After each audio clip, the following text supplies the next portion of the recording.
Well, my grandfather was a great storyteller, and he used to tell me about. He had conversations with people that were freed slaves. My father one time was telling me, oh, just not in great detail, that he knew where the slave ship landed that my family came over on. Really? Yes. So I've been acutely aware of the place I live. Yes. Every day, you mean? Yes, yes. Yes. So we nowadays we call it we migrated from Louisiana to California when I was in third grade. In those days, we said we escaped.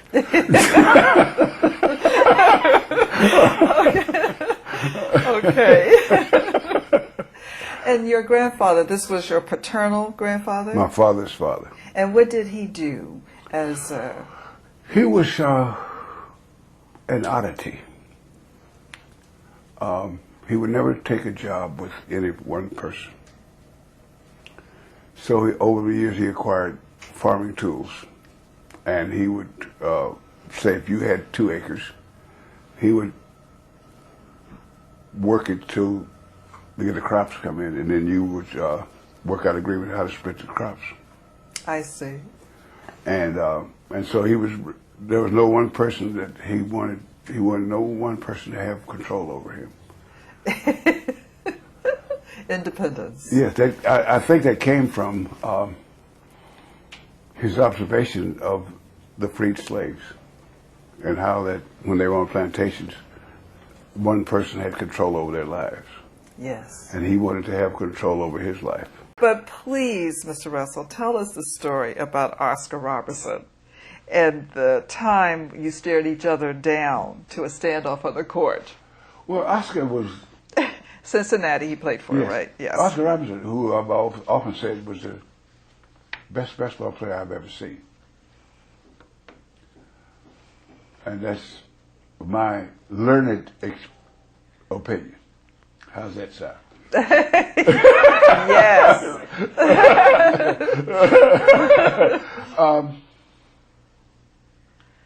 Oscar was so aware of everything going on.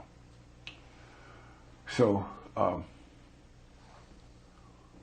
actually really enjoyed playing against him because Wayne Henry was sort of pick, and I'd have Oscar 101. And there were boundaries that only he and I knew about. Like, for example, there's a line there that he and I knew about, nobody else knew about.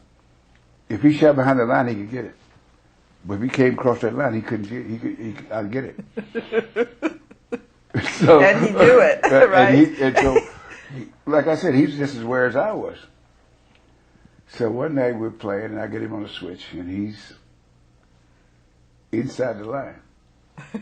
Okay.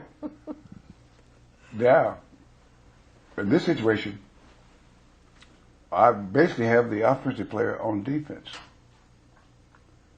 because I've attacked him. Now he's in a place where he can't get a shot off because he's inside the line. And so he goes down in a crouch, and he's got the ball over his head. And we look at each other. And I know the minute he goes up, I got it. So he looks at me and he starts to smile. And then he just shot from down there. Without looking up at all. And it hit the bottom of the net, too.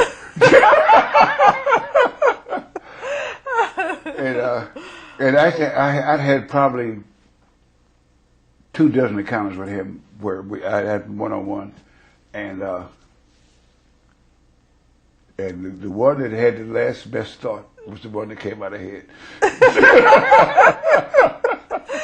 I just, what's really funny is that he was so good, and that, but the better the player, the more I enjoyed playing against him.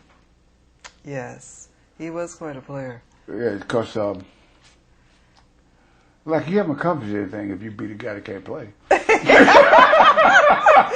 guess not. That is funny. So, well, you beat him, so everybody beats him. Hello everyone, I spend a lot of time trying to get you guys nice videos, so please subscribe to this page and please subscribe to my second page. The link to my second page is in the description section. Thank you.